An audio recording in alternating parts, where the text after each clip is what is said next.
came after the funeral. They folded the flag for him at the little brick church on Ellsworth Avenue, and the wind tried to take it twice before the honor guard's hands persuaded it to behave. It was a raw Thursday in late January in a river town in southeastern Ohio, the kind of cold that makes sound travel farther than sense. The man in the casket was Eamon Ridge, a volunteer firefighter and the sort of neighbor who shoveled 2 extra porches without mentioning it later.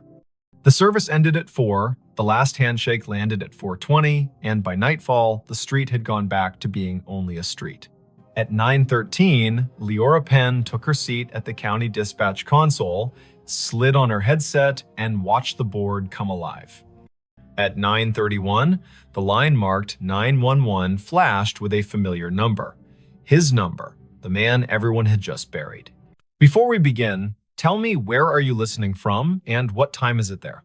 Leora had fielded storms and barn fires, and wrong turns called in as kidnappings. She had coaxed calm from people whose words came like hail on a tin roof. She had heard the first breath of a baby through a phone held in shaky hands, and the last breath of a stranger who needed someone to hear it. She was 34, kept her hair short to keep the headset from snagging, and wore a gray cardigan because the room ran cold to keep the computers honest. Her desk held 2 photographs wedged into the bezel of the monitor.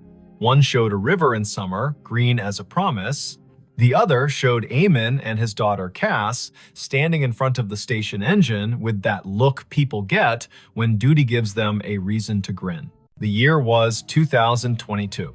The county had upgraded the system, and the board pulsed with the soft light of new money that still felt like a borrowed suit. Lines identified towers and cross streets. Repeat callers had little tags. When Eamon's number flashed, it wore the tag she had put on it a year ago, Station 4. Her stomach made a small, foolish turn. Her hand did not. She tapped the line open. 911. What is your emergency? Static, not empty. The kind of static that carries weather in its mouth. A faint hiss like tires on wet asphalt far away, then a click as if someone had covered the microphone with a thumb and lifted it again. Leora glanced at the automatic location box. The system offered a circle that could have been a dozen blocks wide and no more. The tower showed the bluff above the river. The timer on the call rolled past 10 seconds, then 15. The headset warmed in her hand. "Hello," she said, voice even, the way training turns fear into architecture. "If you can speak, I am here." Something moved under the static. A breath, slow, disciplined. The way firefighters learn to breathe through a mask like they are rationing the ocean. She had listened to Eamon for years as he called in traffic stops and barn smokes and mutual aid requests in that unshowy voice he kept, even when the ceiling thought it was tired of being a ceiling. Her throat tightened without permission. The board did not care. It kept time.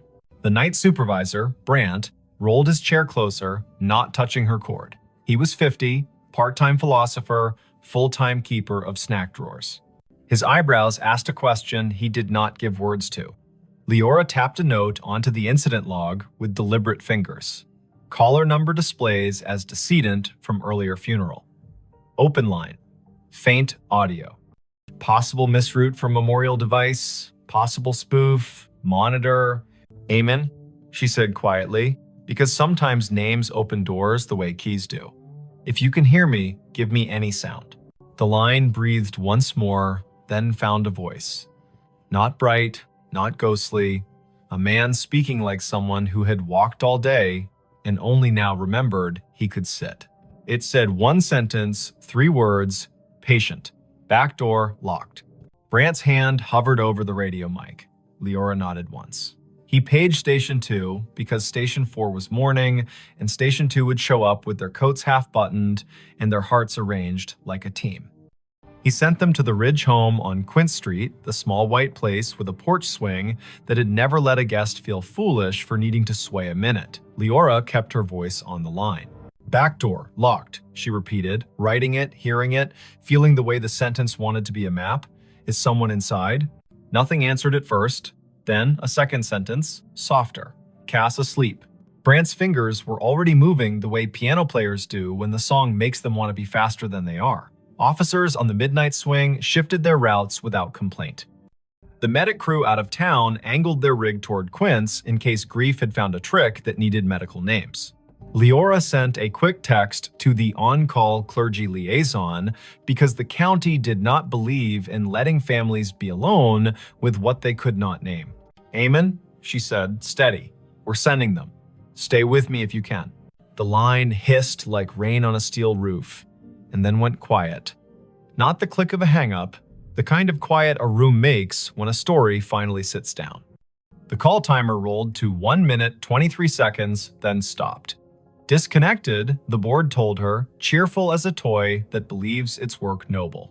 Brant opened his mouth and then closed it. He reached for his coffee and decided it was the wrong kind of night for coffee and reached for water instead. Leora sat very still for a moment and felt the way adrenaline stands up in your body and refuses to sit until you give it a task. She gave it the task of listening. The lines danced with ordinary need. A possum in a kitchen. A husband who had cut his hand on a jar. A neighbor who had heard a window break and then realized it was the television. Her hands did their work. Her ear held a room for the line that had gone quiet. Officer G. Park radioed in first. Voice crisp. Tires crunching on salt in the street. Unit 3-1. Quince Street. Back porch light on. Back door indeed locked. Copy request to knock. "Copy," Leora said, hearing her own voice make simple shapes. "Proceed." There are knocks that sound like questions and knocks that sound like the start of a fight. Officer Park knocked like a person who has played in a string quartet. Firm, meticulous, willing to wait between knocks. Leora heard the long, thin silence on the open radio channel that means everyone has decided to breathe in sync. A porch swing creaked, whether from wind or memory. Then Park again, softer. Visual on subject in living room. Teen. Asleep on couch. Television on mute. No visible distress. We are making entry. Park called the locksmith number taped to his visor, because there is always one, and he also called the small cheat that officers inherit, which is to lift the back door on its tired hinges when you turn the key the wrong way. The door opened, a floorboard confessed itself. Park moved through a small kitchen that smelled like heat and spice and thyme. He said, quiet as a blessing, "Cass, it's G, it's me." The girl woke with that rough sound grief makes when it has only just let go for half an hour at last. "Back door," Park said into his shoulder mic. "Locked, now secured." Subject breathing, oriented, tearful, says she fell asleep and forgot the back after the last aunt left. She says her dad would have said it. She says she heard him say it sometimes, even when he was alive, when she forgot. "I'm locking up, then staying here until her aunt returns." The call had been the little bridge a county makes when one house cannot manage all its doors alone. Leora typed. She logged, she breathed. She answered a call about a siren that would not stop on a fire alarm panel, which is a call that can ruin a night or return it to its usable shape. She told Brant she needed 30 seconds, stood up from her console, walked to the stainless sink by the break room door, and washed her hands as if she had been in a kitchen that required respect. At 10:48, the line lit again. Same number. The board did not know how to feel about that and chose its usual indifference. Leora took it. 911. A voice lives inside a headset after a while. The nerves learn routes, the body decides where to keep the sound. The phrase came through low and clear. Basement. Pilot light. She did not hesitate. She sent the fire crew already on Quince next door. She told Park. She told the aunt, who had come breathless from her own house 3 blocks away, that they were going down the cellar stairs for the little square of flame that keeps a winter from doing more harm than good. She heard Cass in the background say, without fright, he always listened to the furnace like it was trying to tell him a joke. Engine 3 called in. Pilot light out. Gas smell minimal. Windows open. Relit. Carbon monoxide monitor registers safe.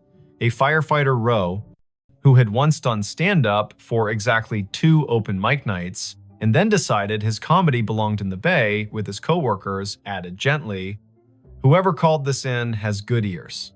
The board calmed, the town kept its little noises, the river told the ice what to do, and the ice obeyed or not. Leora's shift slid past midnight. At 1:19, she poured tea she did not want and drank it because warm things are a kind of law. At 1:40, an old man reported a woman knocking on his side door asking for a light, and she sent Park and his partner again, and it turned out to be a neighbor who had locked herself out, and they laughed about solutions and did not mention grief, so it would not be tempted to take that house too. At 2:19, when the dispatch room feels like a lighthouse that forgot whether the bay is wide or just an eager creek, the line lit a third time. Leora did not say amen out loud. She let the humanities teacher voice in her head that once told her names have heft say it for her. 911. This time the sentence was longer. Not elaborate, not difficult. The kind of sentence men say when they've spent their lives making tool lists. Check the pan on the back burner. Leora's fingers moved before she could tell them to, and 10 seconds later, Park said on the radio that a pan of oil sat glowing on the stove, forgotten by a cousin who had come bearing food, and then wept, and then gone to call another cousin and set the phone down on the porch rail. Park killed the burner, slid the pan onto a cold eye, and said, "Tell whoever's on that line thank you again."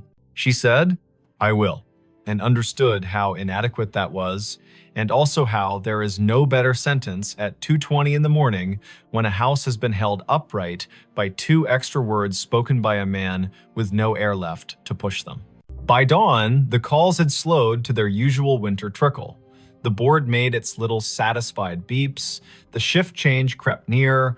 Leora printed the overnight logs for the lieutenant in charge and set them in the bin with the neatness of a person who believes paper is a form of kindness.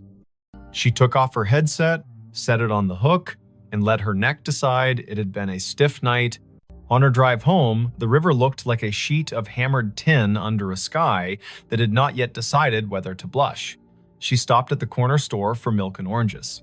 The clerk rang her up and asked if she had been at the funeral, because everyone had been at the funeral, even if they had not parked their bodies in a pew.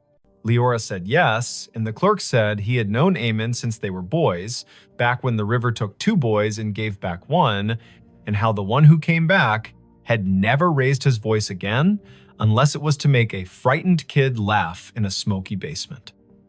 Leora listened. The clerk put 2 extra oranges in her bag, the way men do when they feel the night reach its hand into the room and cannot keep all the light from leaving. She slept until noon and then sat in her kitchen with the radio low and the blinds open to teach the afternoon how to behave. Her phone chimed with a message. It was Cass. Leora had given her number to the aunt without thinking, and nothing about this felt like a boundary violation now. The message was a picture of a backdoor lock and a caption. "He did it again, thank you." She replied, "You did it." He reminded, "That is a team." Cass sent back a heart in the color teens choose when they mean it and do not want to seem silly. Word traveled without gossip's teeth in it. People told each other the version they could bear. Some said the call after the funeral had been a trick of towers, an echo, a message scheduled by a grieving mind that had set a reminder on a phone.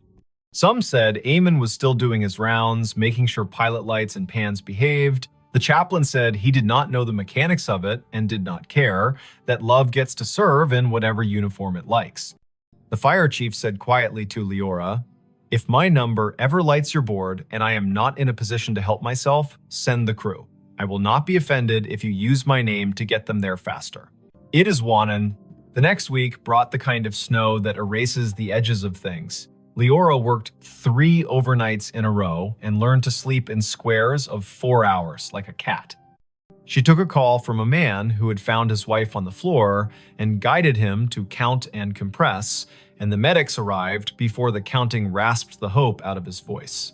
She took a call from a woman who had locked herself in a bathroom because her boyfriend had stopped being gentle, and she kept the woman talking about the photograph on the wall while the officers climbed the stairs 2 at a time. She did not think about the line until it lit again 2 Fridays later at 1 in the morning. She kept her voice clean. 911. Eamon's voice came again, thinner, like a person speaking through a scarf. It said, in a tone part instruction and part apology, "Box of matches in the junk drawer beside the oven. Throw them out." She told Park. Park went. He opened the drawer and found a box that had wicked itself damp and mean. He took it to the back porch and soaked it and binned it, and then came inside and wrote a sticky note for Cass that read, "Your dad told on you." She woke to it and laughed in that shocked way laughter has when it has been given back its license to exist. Not every call was that kind. Once, the line connected, and all Leora could hear was faint wind and the hollow tick of a cooling engine, and she understood, without needing the lieutenant's later confirmation, that this had been the night the station bays opened, and Eamon's truck had been driven back from the long, slow procession, and the engine had clicked in that language. Machines use to admit fatigue. Once, the line carried only a sound, like boots on gravel, exactly 3 steps, then the pause of a man looking at a sky he used to know from a ladder truck. Once, nothing came at all. And still, she stayed on the line the way you stay on a porch after a friend has gone inside, just in case one more sentence needs to come out and walk around in the air. Spring loosened the river. April made the churchyard look less stern. Cass finished school with a concentration that made her teachers write small notes on the bottom of her papers. "You have turned into a person who trusts herself." Leora saw her at the station on an open house Saturday, and the girl hugged her the way nieces do their aunts without asking for the right to be related. They stood under the engine bay's great door and listened to the way small kids treat sirens like musical instruments when given permission. Cass said she sometimes still heard it, the way a voice comes into a room without needing to open the door. She said the voice had told her to bring in the porch rug before a thunderstorm that would have flung it across the block. She said the voice had told her to drink water before her stomach had the language to beg for it. "What do you think it is?" she asked, not demanding that it be a ghost or an algorithm. "I think you live in a county where people answer one another when called," Leora said. "I think sometimes lines open from one room to another because the rooms were built that way by love. I think if we say it out loud too many times, the day will get shy and pretend it never happened. And I think your dad trained his whole body to go when someone needed a sentence, and I do not know what training looks like later." Thanks for watching Allen's To Help Pray. Cass nodded as if she had been offered advice about lifting with her legs, not her back. She put her hands on the engine's bumper like a kid checking the pulse of a whale and whispered thanks in the dull shine where she thought it might carry. The last call came in July, on a night that smelled like cut grass and the electric promise of storm. The board was quiet. Brant had his feet crossed at the ankle, the way he did only after midnight when the county behaved. The line lit. Leora took it with the care of a person accepting a candle in wind. 911. There was no static, no breath, only a single word, perfectly ordinary, soaked in a patience she would remember until the last hour of her life. Enough. "Enough what?" she asked. Back straight, pencil ready. The word came again. A thought set gently on a table. Enough. Then a long exhale, the temperature of a day in which someone has put down a tool they are proud to have used and is ready to wash their hands. She typed the word. She did not send units. She did not mention it to Brant until the end of the hour, when she said it out loud the way you say a number twice to make sure you got it right. He nodded. He threw a cough drop to her like a baseball, and she caught it and laughed because bodies insist on living. There were no more calls after that. The system reassigned numbers as systems do. The board forgot how to glow with that tag. When Leora sat at her desk and the photographs leaned against the monitor made their steady witness, she still sometimes heard the faint tap of a firefighter's gloved hand on a doorframe, the universal signal for ready. She bought a small, heavy key hook for her own kitchen, put it by the back door, and never forgot again. She found that when she walked past the Ridge place on mornings when she needed to see the river before she could trust the day, she would look at the back door and feel not a haunting, not an ache, but the exact rectangular comfort of a thing that had been understood and done. If this kind of thing ever happens where you live, if a phone rings after a set of shoulders in town have lowered themselves to the work of grief, if a name appears on your console that your heart wants to call impossible, do what Leora did. Answer. Stand in the narrow bridge between rooms, ask short questions with soft edges, send help, write down exact words. The world is made of exact words and the work that follows them. Believe nobody and nothing too hard. Let the river decide what is memory and what is rumor.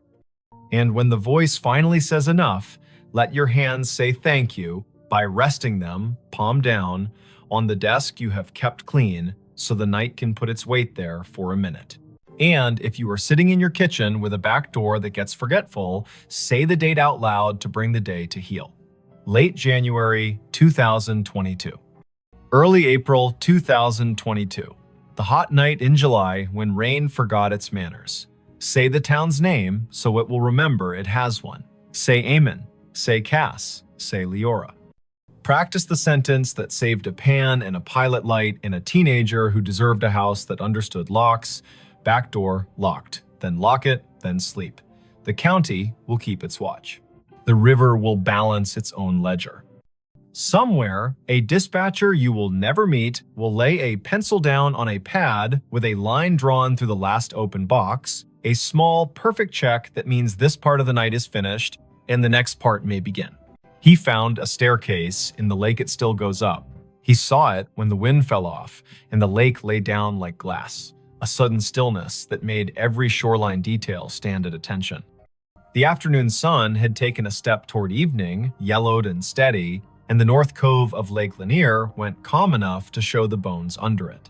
He cut his aluminum skiff to idle and drifted toward the pale shoulder of exposed clay.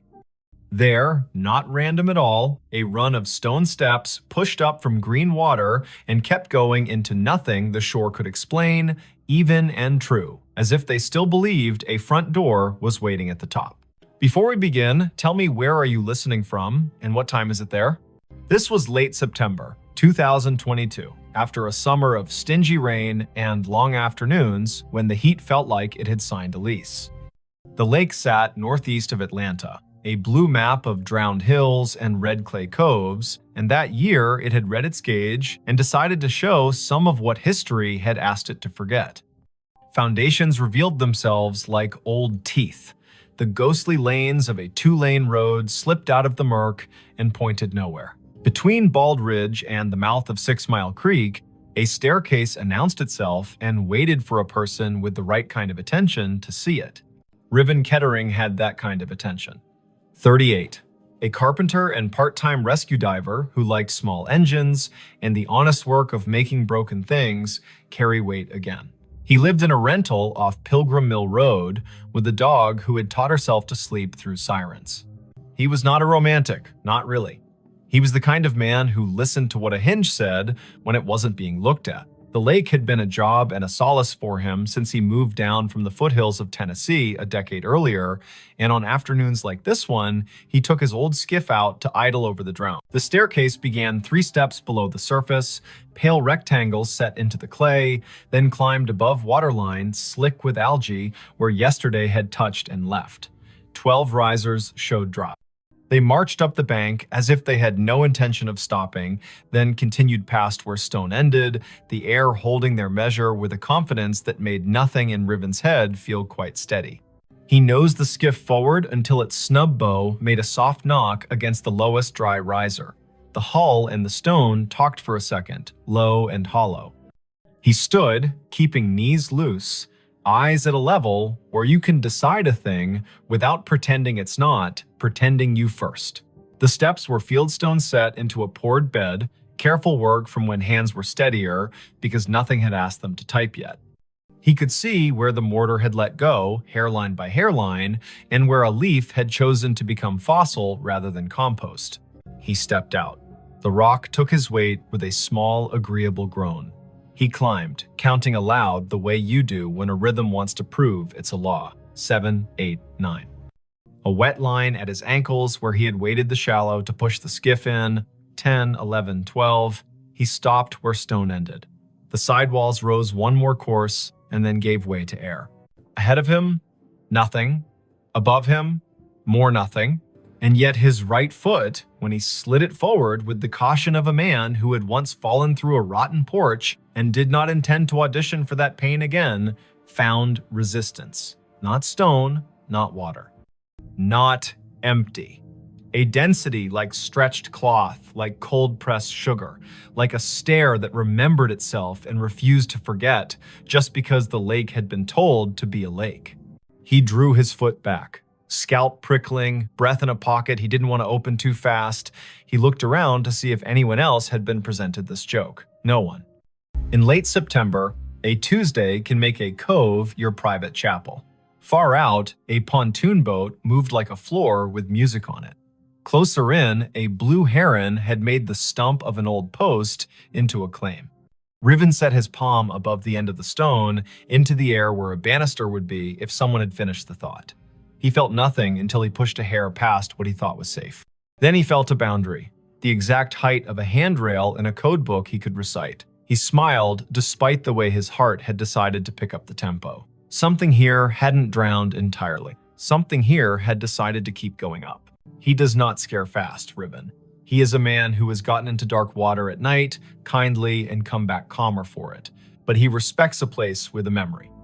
He went back down the 12 risers and climbed into the skiff and sat with his hand on the tiller and let the lake tell him if it wanted him to be braver than his grandmother would approve. The wind was a rumor now. On the far shore, a transformer hummed with the stale sweetness of electricity. He turned the motor off and drifted with his fingers brushing the gunwale and felt for the old current under the new. A loon called once out in the main channel, the syllable bending toward a kind of loneliness that doesn't need an audience. Riven looked back at the steps. The air above the 13th riser shimmered, a trick of light or a rule he hadn't been told yet. He swore softly in the old way that buys you permission to try again. He pulled the skiff onto the red bank, tied it off to a scar of root, and went back up the 12. He did what his hands knew to do. He turned a coin on its edge and rolled it along the last stone. When it tipped forward into air, it did not fall. It sat against nothing, as if pressed to a glass he could not see. He slid it forward with one finger and felt it drag over an edge. He slid his boot after it and met a tread that had weight. He put his full foot down and his bones agreed that physics had not been insulted, only invited to a different kind of party. He brought the other foot up. He stood on the 13th step of something that existed without confessing to the eye. He took one more. 14. He stopped. He is not a fool. He turned to look at the lake, which does not care if you find it holy or treacherous, so long as you understand which mood it is in. The cove held its breath. He stepped backward down the 2 air treads with a caution that felt like a prayer you say without agreeing you're saying it. He stood again on stone that had no arguments and breathed the kind of breath that renters of boats make when the motor coughs once and then forgives you. Lake Lanier carries stories the way clay carries footprints. Old towns lie under it, old churches, the ghost lanes of Old Federal Road. People will tell you about a stalled truck on a fogged bridge and a handprint on the back window after, about divers who won't go down a second time because they looked through a school of crappie and saw a porch swing move. Some of that is what happens when humans leave water to be the keeper of their history. Some of that is people being lonely and needing their fear to wear a costume. Riven carried none of those stories in the silly way. He carried them the practical way. He knew people had been told their land would drown for the good of cities they would never see, and some of those people had said their names into the bank and put rocks one on another to make the land remember. He went home with the staircase in his notebook and in his knees. He did not say the shape of it to the bartender at the place on Brown's Bridge, who called everybody chief. He did not post a photo because the lake punishes people who turn it into spectacle. He slept badly and woke before his alarm and made coffee meaner than necessary and drove back with a coil of thin rope and a chalk box and the tape measure he used when perfection had to be part of the bill. Morning lake, blue as breath. The skiff skittered over wind ruffles and slid into the cove willing. He tied a chalk line at the last stone and played it out up the air, marking nothing with blue dust that caught in nothing and hung there like a trick. He laughed once, quietly. He measured riser height with the tape and found consistency that would have made a county inspector nod. He tied a loop in the rope and lowered it down the near face of the steps. The loop sat against an invisible edge and held, not tight, not loose, as if politely told to wait. Half an hour went by that way. Numbers, angles. The carpenter in him building a drawing that would keep his fear inside its lines. When he finished, he sat with his back against the sidewall and let his head find the cool of stone that had learned shade. The world stepped closer. From somewhere he could not triangulate came a sound that reminded him of a bicycle bell rung just once. In politeness, he stood. The sound did not come again. He walked down the 12 and waited on the shoreline while the lake decided whether to ignore him or to grant him more. A woman called from the top of the red bank. Riven looked up. She was tall and rangy, mid-40s, wearing the kind of straw hat that makes a person look like they know how to move in weather. She carried a camera with a strap that had been repaired twice and a notebook bulging with the kind of paper that did not come out of printers. She introduced herself with a grin that answered questions he had not asked. Mara Clary. She ran a small outfit that mapped drowned towns and grave relocations for counties that cared to admit their forgetting.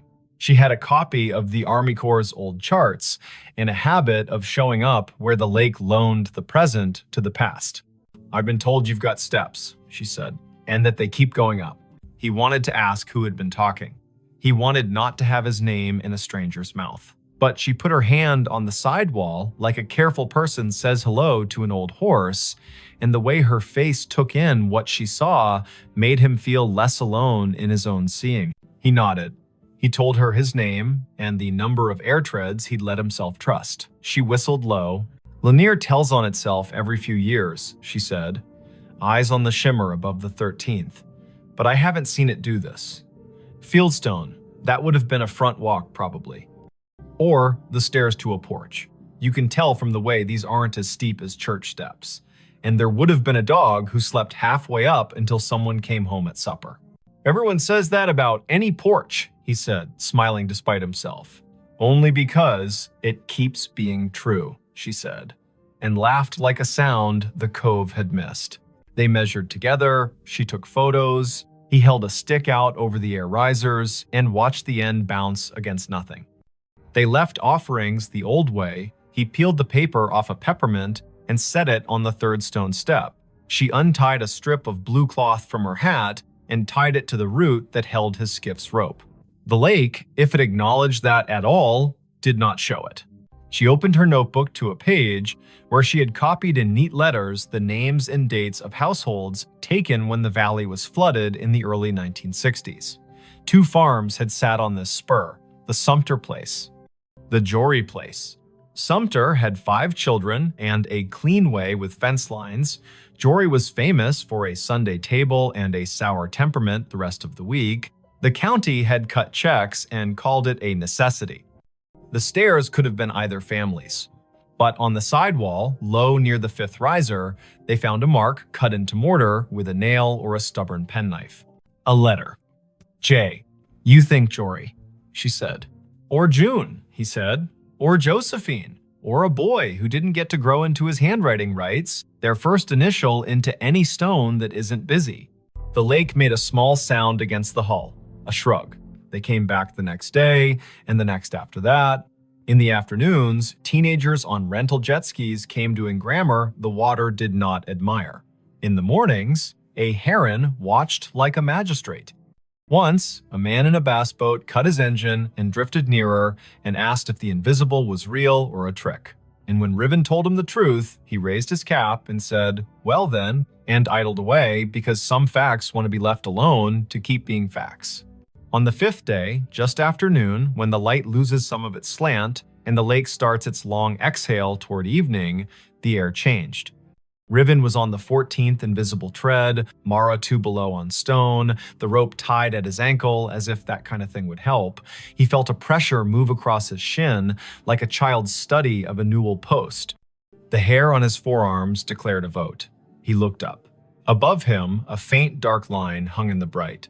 A lintel, if you wanted to pretend to see one. A line where a door might have decided to sit if it still meant to. He lifted his hand slowly and let it hover. It met resistance at the height where a latch would be if people had followed the same measurements here as they did in town. He pressed a fraction and felt the air give. Not much, not enough to invite him, only enough to say, "I know what you were asking for," and no. He withdrew his hand. He did not try again. He went back down and sat on the 6th stone step and put his elbows on his knees and let his head go heavy in the way of a man who knows the difference between a closed door and an answer. "Not today," Mara said, not unkindly. "Doesn't mean never." A storm ran around the rim of the lake that night and forgot how to come down. The next morning broke clean and noisy, with birds relieved to be right about the Sunday. When they returned to the steps, the peppermint was gone. The strip of cloth whispered against the root when the wind remembered it. On the 4th stone riser, a line had been drawn in the red dust by a finger that had not belonged to wind. 4 short lines, 1 long.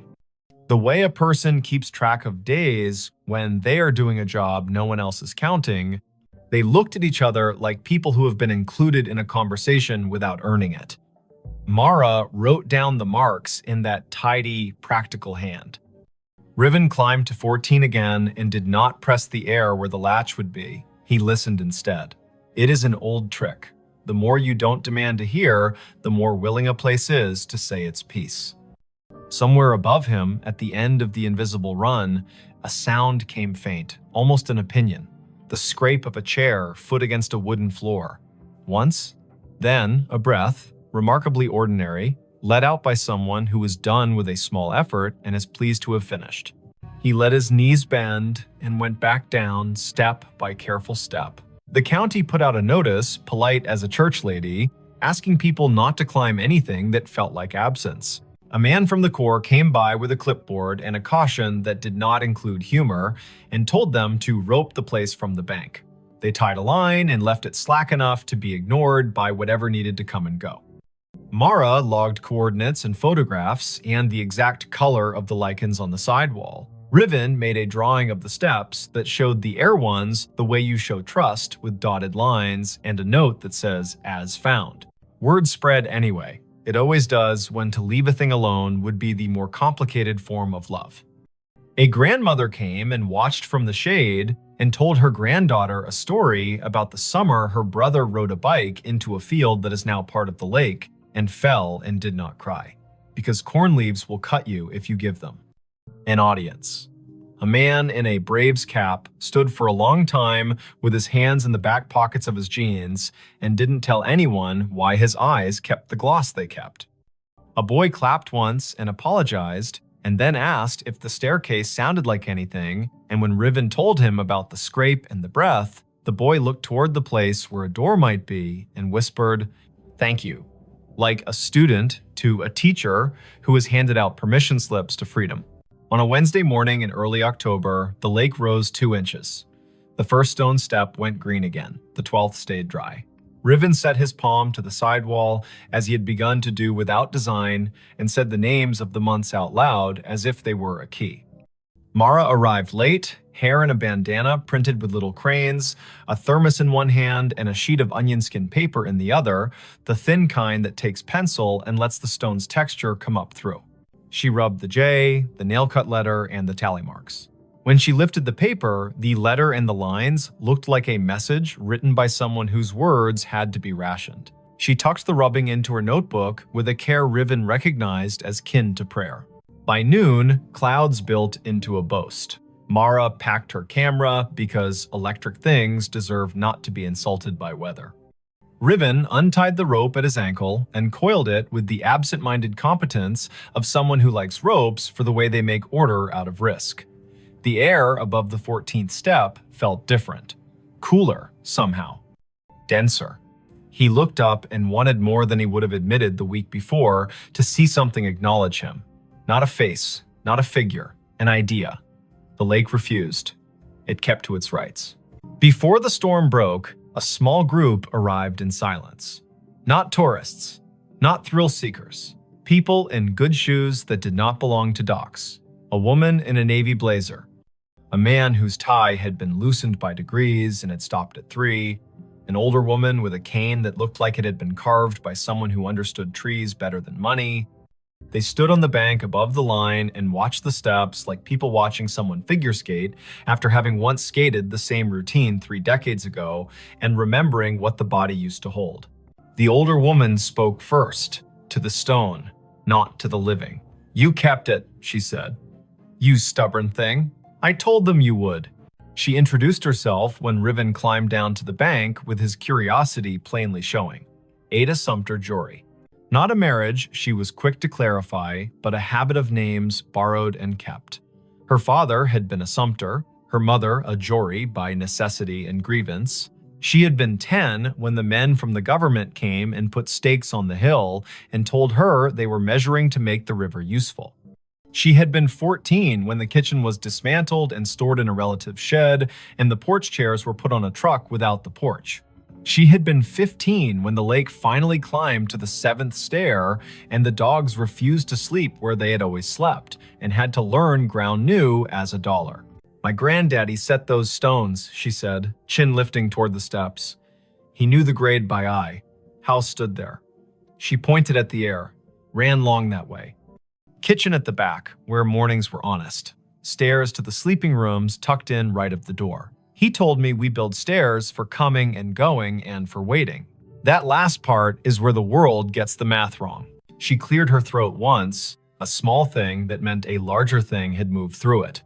"My brother wrote his letter J in the mortar before it set," she said, and smiled fully for the first time.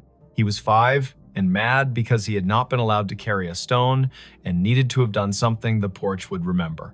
They watched the lake together as it considered which forenoon belonged to which afternoon. Mara showed Ada the rubbing, and Ada put her palm on the paper like a hand over a baby's sleeping flank.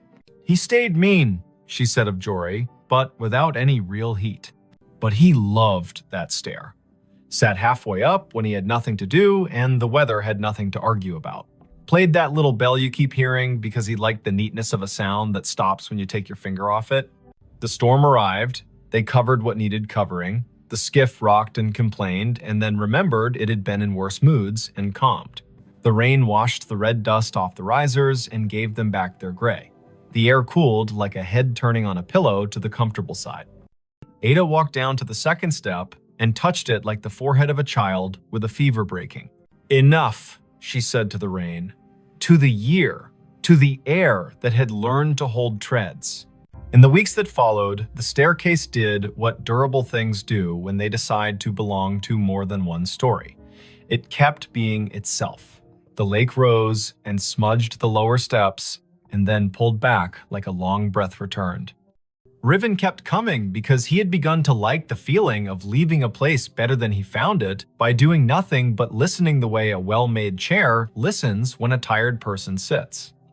Mara wrote a piece for the County Historical Society that began with the sentence, "There are places we drown and places that refuse." Ada came twice more and told the stair her brother's best and worst. And once, on a bright Sunday, when the buzz of outboards sounded like cicadas pretending to be important, she brought a tin of biscuits and left one on the 3rd step because her mother would have called it manners. On a morning in November, the air thin and brisk, frost like pale sugar on shaded clay, Riven came alone. The lake had taken back an inch, the first 2 steps glowed green. He stood at the foot and waited the way you learn to wait when you've been given more than you asked and are smart enough not to get greedy. The wind came off the water and put its fingers through his hair with a familiarity he hadn't earned. Above the 14th tread, the line where a lintel would be shivered and then settled. He put his hand out at the height of a latch and did not press. "Thank you," he said to nothing and to something. He went home and made lunch and fixed a neighbor's sagging cabinet and walked his dog in the long honey of 4 o'clock. He slept that night without the lake climbing the stairs of his thoughts. He dreamed he was sanding a handrail he could not see and woke with the particular ache in his forearm that tells a man he did a good day's work in the world that matters and the one that does not need him but lets him in anyway. If you go out to Lake Lanier on a fall day after a long dry, when the wind has the courtesy to lie down and let the surface polish itself, you can find the cove if you know who to ask and you promise out loud not to bring a ladder. The staircase will be there, stepping up from water into air with the patience of a body that has learned not to argue with time. You can put your boot on the 12th stone and your breath on your rib cage and decide if you will push your foot forward into the space where the 13th waits. If you do, it will hold. Not because wonder owes you, but because someone set a measure here with care, and because sometimes the world keeps an old promise in a new element. Say the year out loud when you find it. 2022. Say the place by its names. Lanier and the valley it drowned. Say the people if you know them. Sumter. Jory. Say the letter on the wall. J. Say the noise a bicycle bell makes when a brother likes attention and the porch has all afternoon. If you leave something, make it small. A ribbon, a peppermint, a finger laid gently in dust to make a line that will blow away with the next weather. Walk back down, let your knees do what they were built to do. Put your hand on the sidewall the way you would on a friend's shoulder when leaving them on their own porch in the dark to listen to the crickets. The staircase will keep going up whether or not your eyes can follow it. It will keep its measure in the air. The lake will rise and cover the lower treads and then fall back and confess again. Boats will hum. Herons will judge. A woman in a straw hat will rub letters onto paper, and a man with a dog who sleeps through sirens will coil rope and listen. And somewhere under the calm skin of the cove, where red clay holds onto everything it can hold, a front door you cannot see will stay shut and not unkindly, practicing the hardest kind of hospitality there is, offering you a way to ascend and a way to wait, and trusting you to know which one belongs to you today. Her phone pinged at a grave with her name. The notification bloomed on her screen the moment her shoes left the gravel and slid onto the soft path between moss-dark stones. A small bell chime, bright as glass. A banner at the top. You have arrived, Edeni Hale. The words sat there as calmly as a weather app, as if the city had decided to label her the way it labels a bridge or a square. The place was Bonaventure Cemetery in Savannah, Georgia. Spanish moss hung in long, steady sentences from the live oaks. The river kept its secrets behind the bluff and breathed like a sleeping room. It was late afternoon on a Sunday in early November, the air cool enough to make her wish for sleeves and warm enough to forgive her for forgetting them. Before we begin, tell me, where are you listening from and what time is it there? Her name was Edeni Hale, 28. She worked in visitor services at a small maritime museum upriver, the kind of job that made her memorize the angles of ships and the dates when storms came ashore.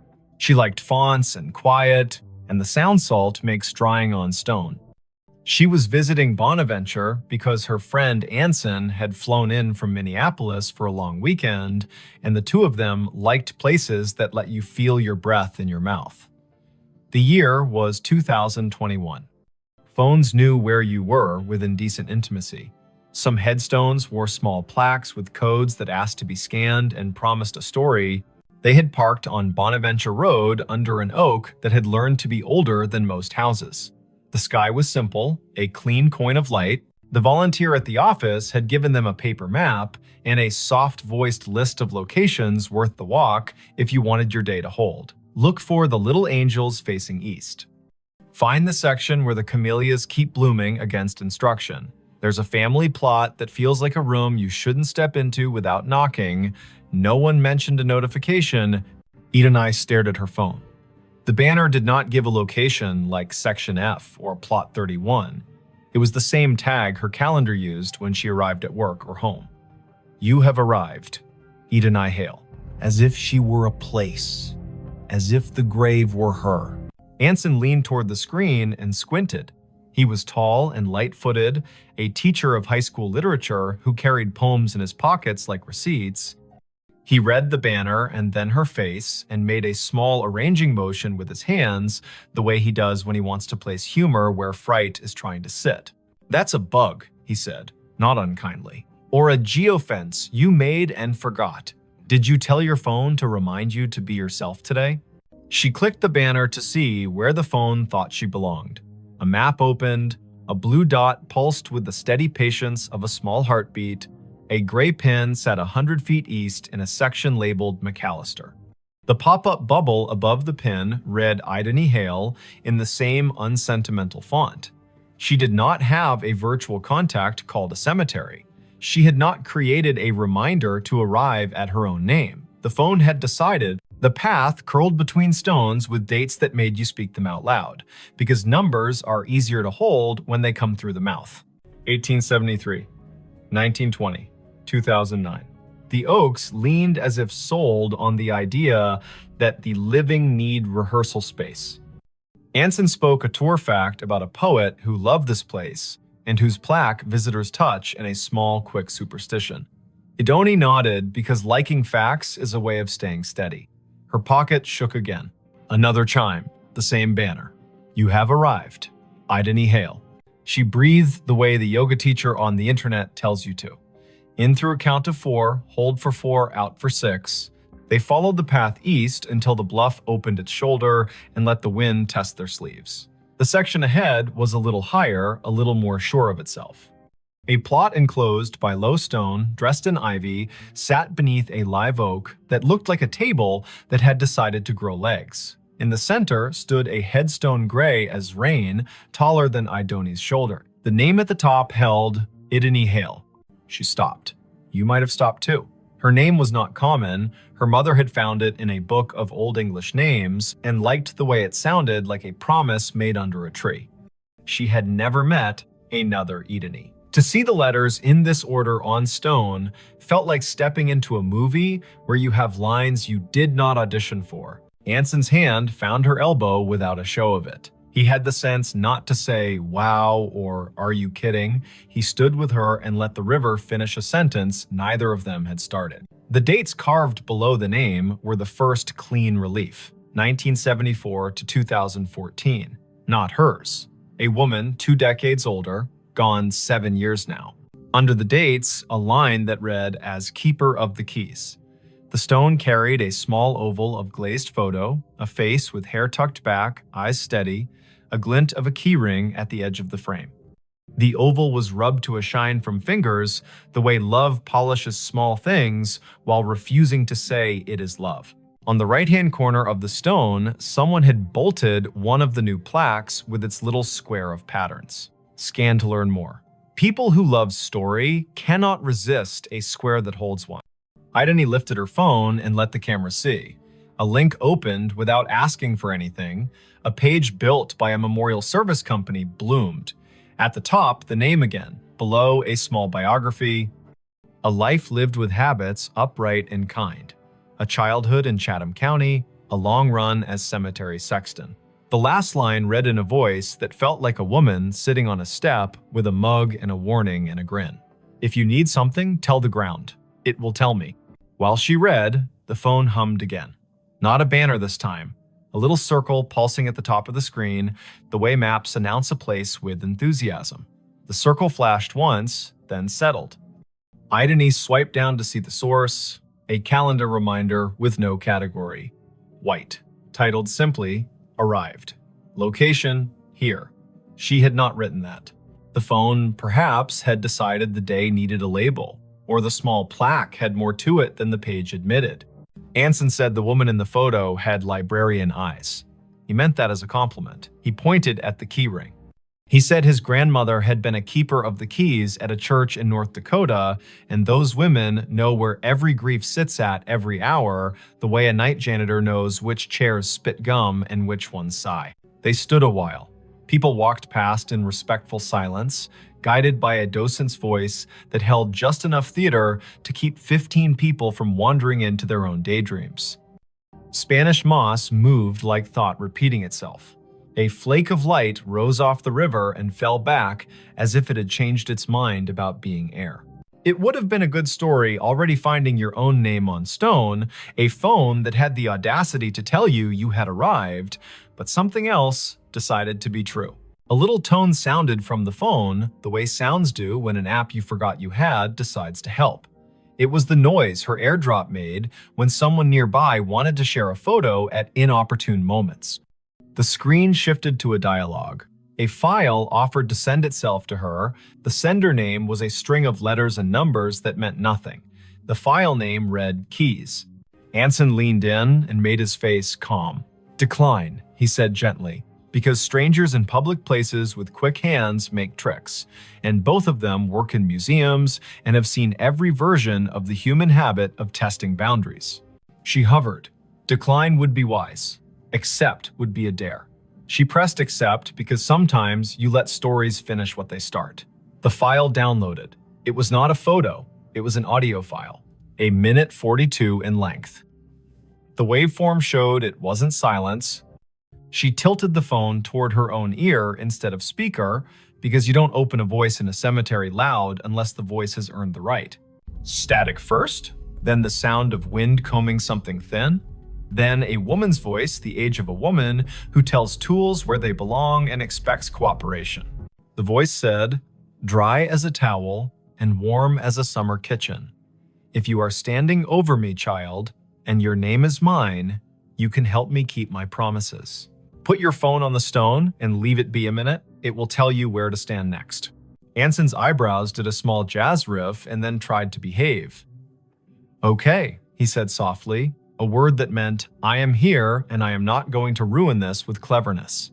Ideni set the phone on the flat top of the headstone the way the voice had instructed. The screen slid into its lock. Her reflection replaced her. The oval photo looked past her shoulder the way old photos always do. She counted in her head as a way to keep the childish fear of being tricked from standing up and knocking the ritual with its elbow. 50, 60, 78. The phone buzzed once, she lifted it. The map opened of its own accord. The blue dot had moved nothing. The gray pin had changed. It labeled another grave 30 yards north with a name neither of them had seen on the paper map. Rosin Hale. A second name, another Hale. The first name was Welsh and not common here. They went because the day had asked enough times to be answered polite. The second stone stood lower, more modest. The granite, a color you could never find on purpose if you looked in a catalog. The dates were older, 1931 to 1999. The epitaph read, "She kept the gate lighted," and under that, in smaller letters, so faint you could only see them when the cloud put its hand over the sun, a line, Rosine was born.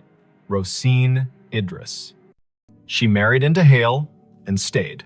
Tell my niece if she comes through here that I see her when I count keys. I am not anybody's niece, Ideni said aloud, and then took a breath because she heard the defensiveness squirreled underneath. I mean, not hers. You might be more people's niece than you know, Anson said gently, a man who had grown up with uncles who weren't uncles and yet were more family than the kind that wears your face. They stood while the wind added a signature to the bottom of the page of the day. The river put its shoulder against the bank and leaned. The phone did not ping again for a while. A cardinal went from one branch to another with the purposeful speed of a person who knows where the parts are stored. A group of teenagers trailed an auntie through the lanes, popping gum in a respectful way, which is a regional miracle. Ideni looked up Rosin on the cemetery's database because when your heart gets odd, facts make a braid to hold on to. The database was one of those volunteer-built websites that carry the tone of a potluck where everyone brings a dish so exact it shames you for choosing salad. Rosin's entry was thorough. Born Rhonda Valley, came across with parents as a child, settled in Chatham County, married one Mr. Hale, worked checklist after checklist for the electrical union office, sang alto in church with the patience of an anvil, survived by no children, preceded by older brothers, all gone. Niece mentioned in an obituary in 1999 with no name given. Anson made a sound that meant the story had wiped its hands on his shirt and was ready to cook. The phone chimed once more, now with the tone her museum app uses when a beacon in an exhibit hands you a fact. She had turned beacons off last month because being interrupted by history while in history felt a bit like a stage whisper in a quiet theater. She had not turned beacons back on. The screen read, "A note is waiting." A map pinpointed the little brick building the cemetery uses as a workshop for the grounds crew. A path drew itself in blue between the Hales and the shop, like a string in a child's game. They went because keys that ask to be found deserve not to rust. The door to the shop was propped with a cinder block, the way doors are propped everywhere when the weather learns to be useful. A radio played a station that chose old soul and occasional baseball score updates. No one was at the counter. A bell stood there anyway, the kind that rings a sound like a glass penny. Anson rang it because he likes participating in obvious rituals. A man in his 50s with a badge that read August came in from the back, wiping his hands on a rag that had earned its keep. "You folks need a map?" he asked, then took a longer look at their faces and revised. "Or a minute." "We were by the hailstones," Idony said, and watched the way a man looks when a rhyme finds his ear and tells him it cares. August nodded. "Course you were," he said. "I keep an envelope for that family. Been waiting on who it's waiting on." He reached under the counter, where drawers have learned to hold what should not be lost, and brought up a large yellow envelope with a blue paperclip that had rusted a little by choosing weather. The envelope had 3 words on the front in tidy block letters. For the next Idony, heat went across her face like an honest light. August saw it and stilled. He handed her the envelope the way people hand one another babies, meaning well and moving slow. She opened it with her thumb. Inside, 3 items. A small brass key, old, not ornate, with teeth filed like a decision. A folded sheet torn from a spiral notebook, edges soft with years. And a wallet-sized photo of a woman in a blue work shirt with a name patch and a grin you could feel on your back like afternoon Sunday. The patch read, "Idony." The face belonged to the woman on the first stone. The note was written in blue ballpoint in a hand that pressed harder than paper deserves. It read, "Simple. For the next Idony in this county who can hear me the way a key hears a lock. My niece is out there." She won't say yes to the word niece because words are stubborn. She'll need to open the box in the old mausoleum we keep for tools and favors. The key is for the small door on the left. Lift on the latch while you turn. The box has what belongs to her and me and her grandmother. If she is standing at my stone with a phone, she will know that I know. Don't bring a crowd. Bring one friend who reads instructions with his eyes. Leave the key when you are done. We can count without hands here. "I'm not someone's niece," she said again, and heard how the sentence grew less certain with practice. Her mother's family tree began and ended in a different state. A line of women who told polite lies to spare one another the sharp edges and did their grief in broom closets. Her father had not survived long enough to name distant relations. He had left behind a bent screwdriver and a smell that her body still could find when a day asked. Anson's hand found the counter in a quick pat, like checking for keys as you leave the house. "You don't have to be a niece to be the person meant to do a thing," he said. "But also you might, and it might not matter how that happened." August tapped the counter twice, a habit that sounded like a yes. "The small left door," he said. "People never see it. Take the path behind the office and go right at the angel with the missing hand." The mausoleum is the little brick one that looks polite. The left door sticks the way a lie sticks to a room. Do what the note said.